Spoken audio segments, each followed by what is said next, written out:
আসসালামু আলাইকুম। এখন বাজে রাত 2টা। আমার বাচ্চারা বুড়ো মনে চাইলো যে গাব কেটে দাও, গাব খাবো। হ্যাঁ, গাবটি রাত্রে নিয়ে আসছিল, 8টা 9টার দিকে আনছিল।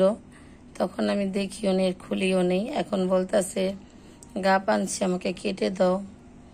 তাই রাত্রে 2টা বাজে ওনার বায়না আবদার পূরণ করতেছি, কি করুম। আর এই যে এখানে আছে আম। উনি যদি একদিন আম না খায় পাগল হয়ে যায়। কালকে আম খাওয়াই নেই, আজকে বলতেছে যে আম আজকেও খাওয়াইবে না। কালকে আমি অনেক ব্যস্ত ছিলাম, তাই আম কেটে খাওয়াইনি।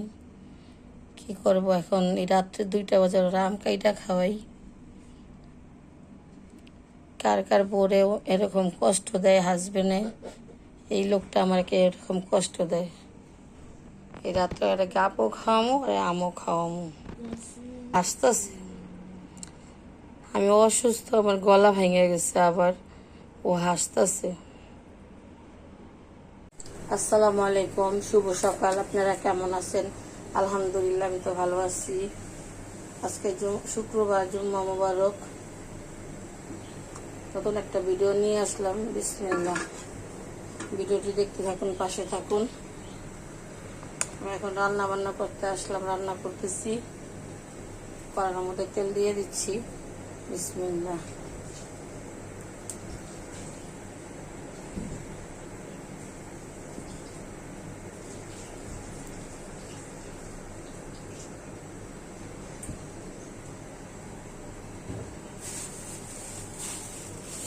এখন দিয়ে দেবো পেঁয়াজ।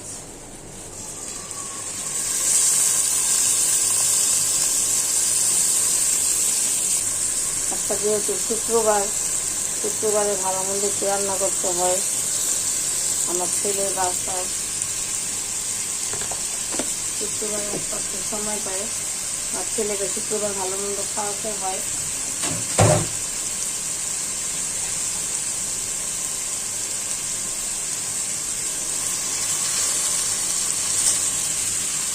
পেঁয়াজটি বেরেস্তা হোক, আপনাদের দেখাবো। এটা হচ্ছে মুগ ডাল, আমি মুগ ডালটা ভেজে নেব।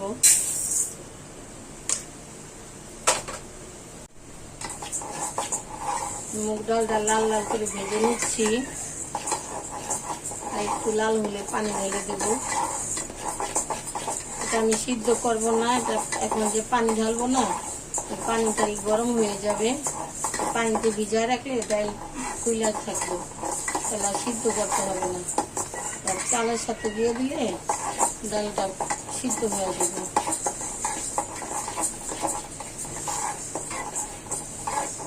অনেক বাবুর্চিতে দেখছি এভাবে রান্না করে, ডালটা সিদ্ধ করে না, গরম পানিটা ভিজায় রাখে, ডাল ফুলা যায়। ফুলা গেলে চালের সাথে মনে করেন সিদ্ধ হয়ে যায়। আমি এখন তাই করবো, আর ভাজবো না। বেশি ভাজলে কালো কালো দেখা যাবে। বিসমিল্লাহ।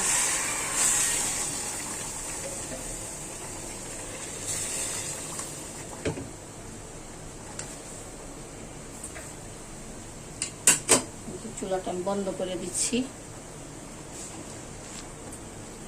এটা ফুলতে থাক। আমার ডাল ভাজা হয়ে গেছে, এখন রেখে দিচ্ছি। আমি এখানে সরিষার তেল দিয়ে দিব।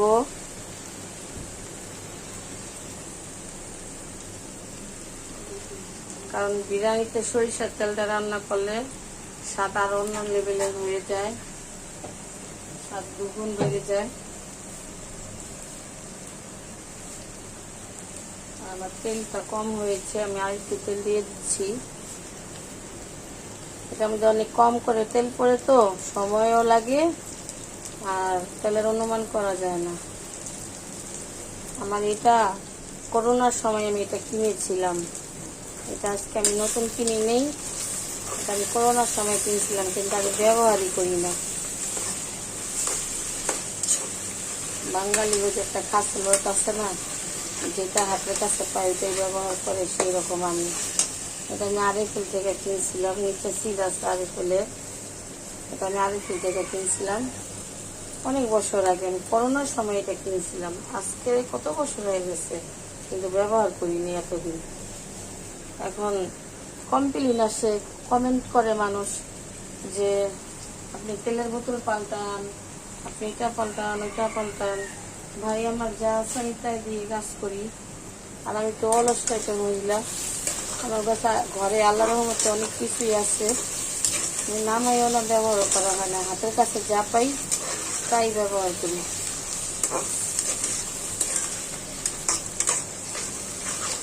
আচ্ছা, পেঁয়াজটা বেরেস্তা হয় নাই, হোক, তারপর দেখাচ্ছি। এই হচ্ছে গরুর মাংস, আর আম্মা কেটে দিচ্ছে, আমি আরেকটা কাজ করব, তাই আম্মাকে দিয়ে গরুর মাংসটা কাটিতেছি। গরুর মাংস, এই যে গরুর মাংস। এখন আমি গরুর বিরিয়ানি পাক করব, তাই মাংসটি কেটে নিচ্ছে। রান্না করতেছি, চুলায় পেঁয়াজ বসায় দিছি। ভিডিওটি দেখতে থাকুন, পাশে থাকুন। আমার পেঁয়াজটা বেরেস্তা হয়ে গেছে। এখানে আছে লবণ, 1 চামচ শুকনো মরিচের গুঁড়া, আর শাহি গরম মশলা আর আলাম গরম মশলা, এটা দিয়ে দিচ্ছি। তারপর এখন আদা রসুন দিব, আমি নিয়ে নিই। এই হচ্ছে আদা রসুন বাটা, দিয়ে দিচ্ছি।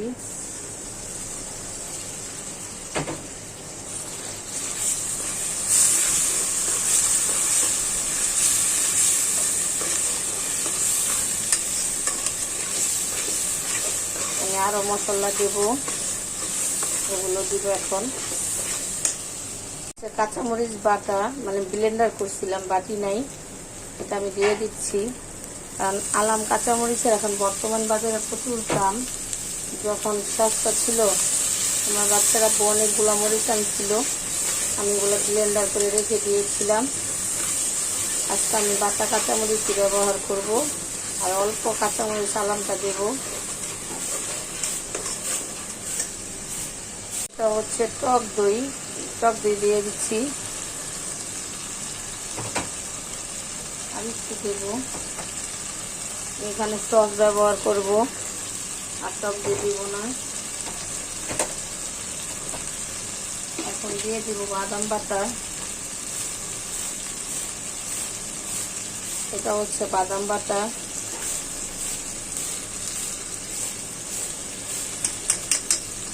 আর দিব না।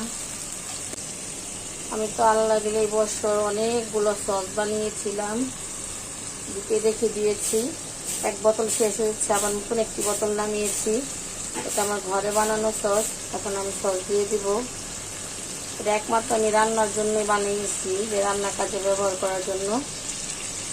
আর বাহিরেরটা আমি কিনে এনে, বাচ্চারা ওটা ভাজা পোড়া কোনো জিনিস খেলে ওটা দিয়ে খায়।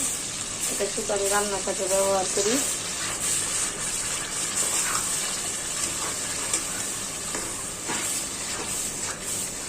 আমার মশলা সব কিছু পরিমাণ মতো দেওয়া হয়ে গেছে। এখন শুধু পেঁয়াজটা কষানো পালা, আর মশলার গন্ধ যাওয়া দরকার। মশলা কাঁচা একটা গন্ধ থাকবে, এটা চলে গেলে গরুর মাংস ছেড়ে দিব। বাকি দেখাচ্ছি। পাতিলটি বসাই দিলাম, গ্যাস চলে যাচ্ছে। দেখি এতটুকু এসে রান্না করতে পারি কিনা। বিসমিল্লাহ। পাতিলটি গরম হোক, দেখাচ্ছি। সামান্য একটু তেল দিয়ে দিচ্ছি, কারণ আমি মাংসতে একবারে বেশি করে তেল দিয়ে দিয়েছি। মাংস থেকে তেল উঠে আমি চালটা ভাজতে চেয়েছিলাম, কিন্তু মাংস ছাড়ার পর অনেকগুলো পানি উঠে গেছে, তো এখন তেল দেওয়া সম্ভব না। এখান থেকে একটু অল্প তেল দিয়ে দিলাম, বেশি না, শুধু চাল ভাজার জন্য। আমার তেলটা গরম হয়ে গেছে, এখন আমি চালটি ছেড়ে দিব। এই যে হচ্ছে পোলাও চাল, এখানে 2 কেজি চাল আছে। বিসমিল্লাহ।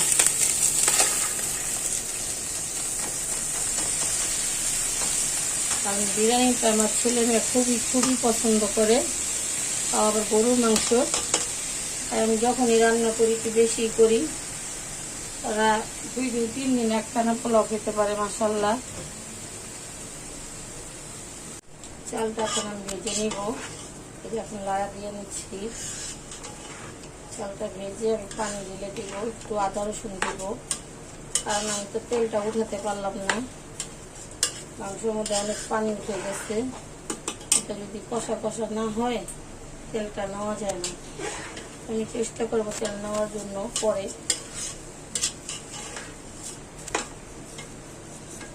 চালটা ভাজি।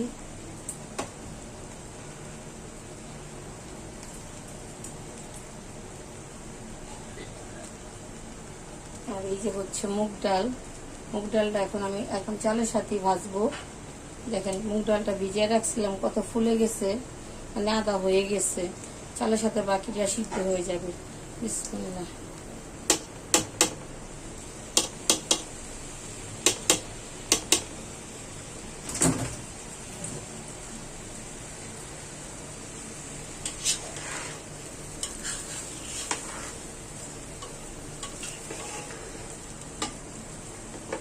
লড়াচড়া করো কেন? এত ভারী হয়েছে, তারপর লড়াচড়া করো।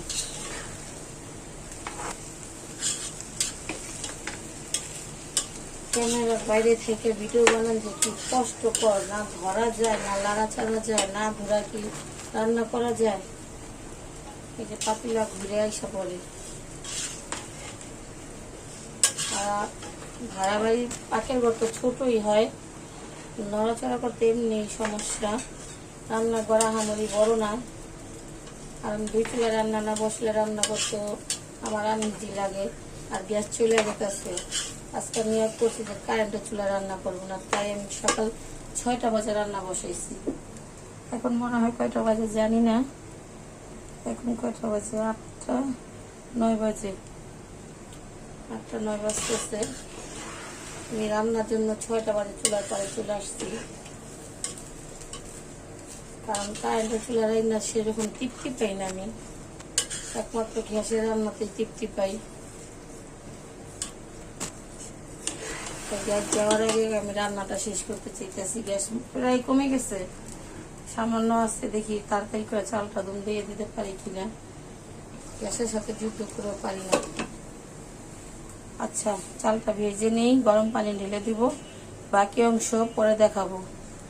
চুলাটা পাল্টিয়ে নিলাম, ওইখানে লাড়া দিতে পারি না, জায়গাটা চিপা তো, তাই এখন দিয়ে দিচ্ছি লবণ। আর মাংসতে লবণ দেওয়া আছে, চালও তো লবণ দিতে হয় না, সম্পূর্ণ হয় না। চলে গেছে একদম অল্প। তাহলে 2 চুলা 2টা বয়া দিচ্ছি। একটু আদা রসুন বাটা দিয়ে দিলাম, কারণ এখান থেকে আমি একটু চাল পোলাও রান্না করে উঠায় রাখবো। গরুর মাংসের জন্য আবার খাই না, তার জন্য। নাহলে আমি আদা রসুন দিতামই না। এখানে আছে কাঁচামরিচ আর তেজপাতা, এটা দিয়ে দিচ্ছি।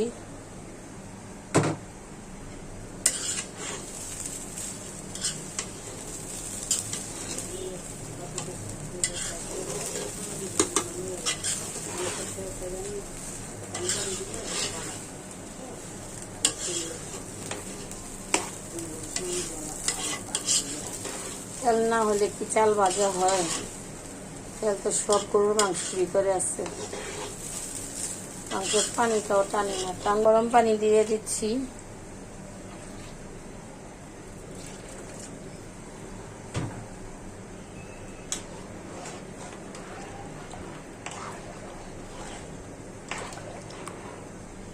জানি না বলক আসবে কিনা, কি অবস্থা আল্লাহ পাকি ভালো জানে। গ্যাস একদম কমে গেছে। আর আমার বয়সটা মনে হয় আবার কম কম আসবে মোবাইলে, কারণ আমার গলা আবার ভেঙে গেছে। জোরে কথা বললে গলা প্রেশার করে, আর কথা ক্লিয়ার আসে না, জোরে কথা আসে না। এই যে এটা হচ্ছে গুঁড়া দুধ, দুধ দিয়ে দিচ্ছি। সাথে সাথে লাড়া না দিলে জমা যায়, চাকা হয়ে যাবে। আরেকটা প্যাকেট দেব।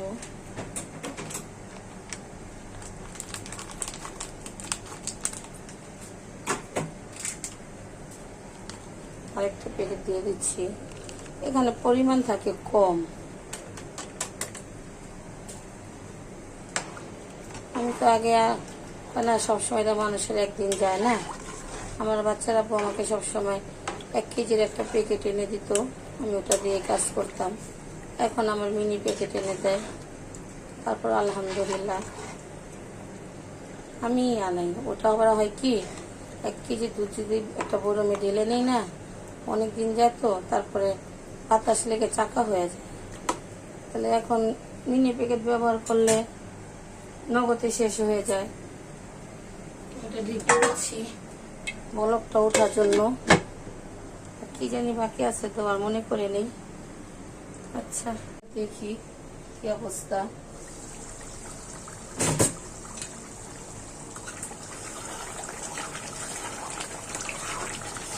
জালটা অনেক বাড়ায় দিছি, সাথে ছিটাইলে তেলটা দেওয়ার জন্য।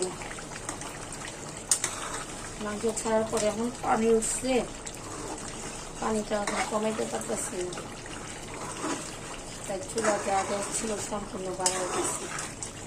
আমার পোলাওটি রান্না হয়ে গেছে, এখন আমি মাংস মিলিয়ে নিব। দেখুন, বিসমিল্লাহ। গ্যাসও চলে গেছে, আলহামদুলিল্লাহ রাঁধতে পারছি।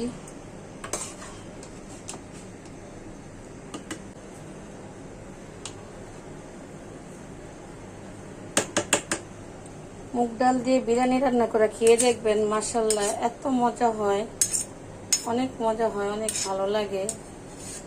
আর সিমি মটরের দিনে সিমি মটর, আর যখন সিমি মটরের দিন থাকবে না অনেকে প্রয়োজন করে রেখে দেয়, কিন্তু আমার বাচ্চারা পছন্দ করে না দেখে আমি রাখি না, আমার কাছে ভালো লাগে। তাই আজকে মুগ ডাল দিয়ে পোলাও রান্না করলাম। পোলাও না মানে বিরিয়ানি। আচ্ছা, এটা আমি চালটা এখন মিলিয়ে নেই, কারণ হাত দিয়ে ধরে নিতে হবে তো, বাকিটা দেখাতে পারছি না, ফাইনাল লুক দেখাবো। আমার মাংসটা আর চালটা মিলানো হয়ে গেছে। আজকে একটু আমার চালটা লেটকা হয়ে গেছে, তার সমস্যা নেই, আমার হাজবেন্ড এরকমও পছন্দ করে, একদম ঝরঝরা পোলাও পছন্দ করে না।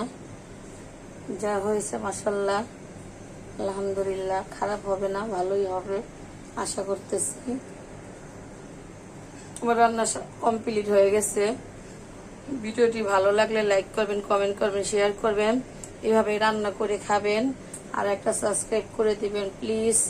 আমি ভিডিওতে নতুন আসছি, আমি অনেক আশা নিয়ে আসছি, যাতে আমার মনের আশাটা পূর্ণ হয়। আমি আজকে আপনাদের আমার মনের কথা একটু শেয়ার করতেছি।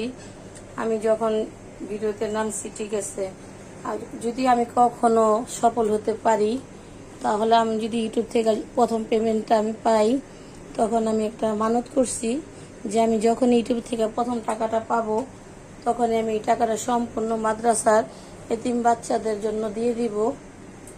তাই আমার এই আশাটা আপনারা পূরণ করে দিয়েন, ঠিক আছে। আমি তো এমনিতে পারি না কিছু দান করতে, তাই আমি চাচ্ছি যে আমি কিছু ইনকাম করে যাতে আমি গরিবের পাশে দাঁড়াতে পারি। তাই আমার ইউটিউবে নামা। আমার অনেক ইচ্ছা হয় যে আমি কাউকে কিছু দেই, গরিব বাচ্চাদেরকে আমি খাবার দেই বা কোনো কিছু দেই, কিন্তু আমি পারি না। তার জন্য আমি ইউটিউবে নামছি, যাতে রমজান মাস আসলে আমি কিছু দিতে পারি বা কোনো মাদ্রাসায় দান করতে পারি। তাই আমি ইনকামের জন্য আসছি। সত্যি কথা যেটা, যদি আপনারা সহযোগিতা করেন, এটা আপনারাও সওয়াব পাবেন। আর আমার এটা আল্লাহর কাছে বলা আছে যে আল্লাহ, আমি যখনই ইউটিউব থেকে টাকা পাবো, ওই টাকাটা আমি সম্পূর্ণ মাদ্রাসায় দিয়ে দিব, আমার নিজের কামে এক টাকাও আমি ব্যয় করবো না।